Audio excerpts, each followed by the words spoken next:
And welcome to the Anime Den TV. And today we're doing a comparison video. Why are we doing a comparison video? Because someone actually suggested a very interesting, or posed a very interesting question online the other day on one of our other videos, which was better? Was it the Figma or, of course, the Figutto? Now, probably the first thing we need to look at is, of course, a little bit about branding. So the first thing is of course, the Figma. The Figma figures, of course, are made by a company called Max Factory. They're distributed by a company called Good Smile Company.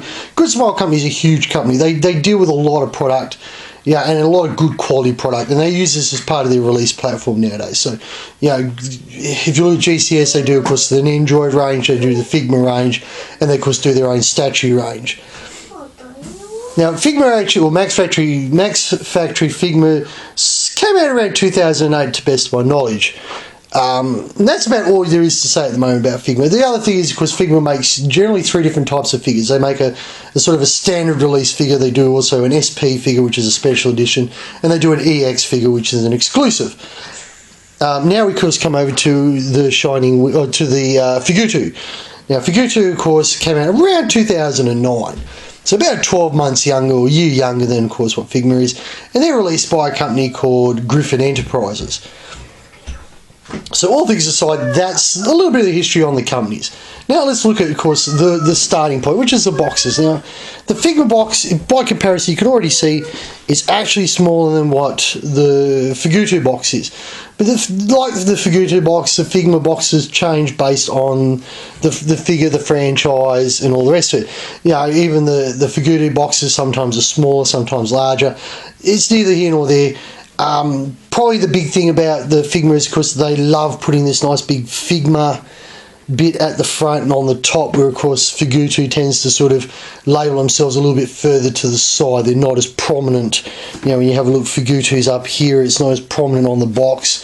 On the top, there's actually no reference to the brand itself. They both use the same numerical system, though. So this is, you see this one's item number 10. You can see this is item number 11. That was not on purpose, it just happened to happen that way. So the next thing is, of course, the figures. So we'll have a quick look at the figures now. So now we have the figures. So on the right hand side of the screen is, of course, the Figutto figure, and on the left hand side of the screen is, of course, the Figma figure. So you can already see by comparison that the Figutto is slightly taller, probably by about maybe an inch taller than, of course, the Figma figure. Now, that could be a bit of a win for it. Could also be a bit of a downfall, because with obviously extra space, you also have extra ability to sort of tidy your figure up. So it could look a lot nicer than what it does. Now, the other thing too is, of course, your Figma figures all tend to come on these translucent bases, and they use the scissor system to stand them up. This one's broken. These things happen, but it's okay. It sort of happens. You can buy, Figma does sell spare parts, so you can buy spare parts, and they're readily available, obviously, on eBay and places like that. The Figutto, of course, uses, and I'll just get her to hopefully not go completely disastrously to pieces. Of course, it comes on this black scissor base. It's a black base, has the exact same scissor system as what, of course, the Figma figures have. Now, one of the things you can't do is you can't compare the figures on their accessories, because each release has different accessories. So, but we'll quickly run through the accessories anyway. So we're back. So this is the sort of thing you would expect to see in a there we go, figures falling over, in a Figma inspired sort of packaging. So you get the figure, the stand, and then you get this sort of white sprue with all, white hand holder with, of course, all your different hands in it. I'll just try and hold that a bit better. You generally get some other articles of clothing, and of course you get your extra faces. So we'll try and get that in the shot. Get nice and close. You always get a couple of extra faces. One of the other things Figma likes to do is, they like to put in a bit of extra spare clothing, and there's always this nice soft rubber, so it's very flexible. In the case of this Kanuncho from Ikitusen, you also sometimes will get things like alternate clothing, so you can do different things with it. That's, of course, and the other thing that Figma will generally do is they also put this Ziploc bag in, so you can put your accessory parts in. And of course, you always, I mean, it changes with every character. In every character has its own sort of collection of bits. So have a quick look now at what the Figutto gives you. We're back with the Figuttos. And of course, again, like the Figma, you get this sort of nice, extra hands, all your different extra hands. And theirs comes on this black block, which seems to have like a breakaway point where you can actually sort of slide them out. I haven't tried it. And then, of course, again, you get all your extra sort of accessory weapons and your obligatory sort of extra faces, which you'll see right there. Now, remember that these faces are bigger than the ones in the Figma figures, so it's a little bit easier to sort of get that look a bit better. So we'll come back now in a second and we'll have a quick look at posabilities. Yeah. So we're now back with, of course, this time around the Figma figure. We're going to look at posability. So again, this is the Kanu Uncha. And you can see that face there. And of course, posability, they're all pretty much the same. So you get a little bit of a foot wiggle. Some characters have more wiggle, depending on what they like. They got that nice range of movement in the leg. They got that nice sort of double jointed knee design. The hands, they're on that sort of spruce system, so they can't move too much. They got that nice sort of elbow, so you can get that really nice pose up. The elbow will go quite heavy. And of course the arms, well, they've got nice sort of rotationary movement. One of the interesting parts about the Figma figures is they love to hide the actual elbow joint. Let's see if we can get in there. So you can't really see that elbow joint too well. It's sort of sleeved behind everything.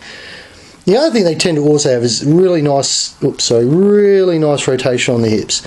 And their legs are very well sort of designed. They've got lots of movement in it, very poseable. One of the things I will give Figma is that they've also got that side rotation.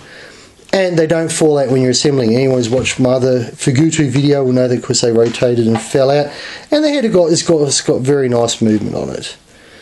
So that's, of course, the Figma figure. We'll next look at the Figutto. Now we come back with the Figutto figure. And like the Figma figure, it's got that nice range of movement on the foot.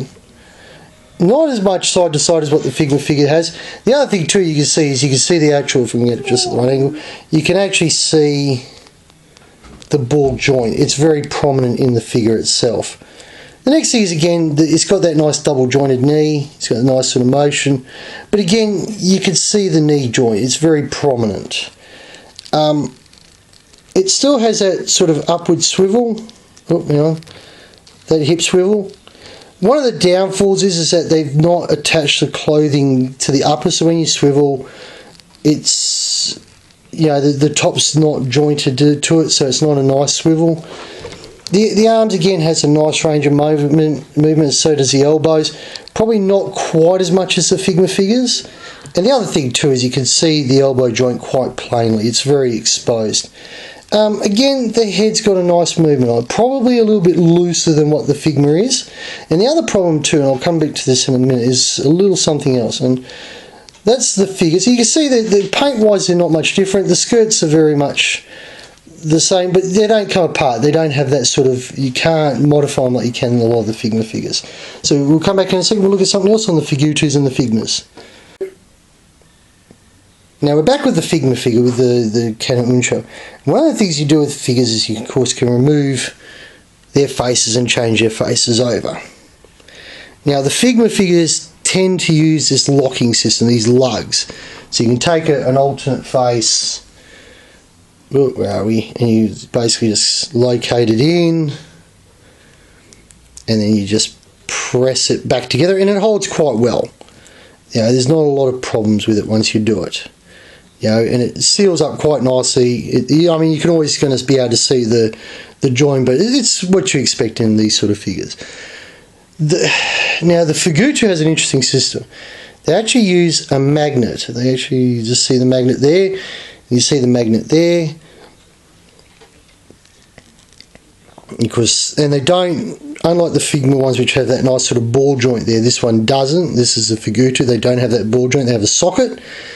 And again, you replace the face with a new face. It just pops in like that. And of course, then the fringe goes back on. And one of the big problems is if we try and pose it too far around, the fringe will actually lift. You can see there the fringe started to lift because it's not located. It doesn't hold on very well. Now, when it comes to paint, one of the questions was, how does it paint? Is it any different? Look, they're both painted very nicely. They've got that very nice finish about it. But probably the big things when I look at these sort of figures is that the Figmas just feel nicer in your hand. They just have that nicer feel about them, and they have that better posability. You can actually do some really standout sort of posing on them, which you can't do with the Figuttos. They just don't have that posability. And remember, they've got that. The big upsells, of course, they're smaller. And we'll just come back again. This is probably the best comparison test. Get him into shot. The Figma's a smaller figure, and the paint job is just the same quality. It's just that good. And that's important because, when you're looking at a figure that's smaller, to carry that sort of quality of paint with it, they're doing something right. They've got it absolutely set up properly.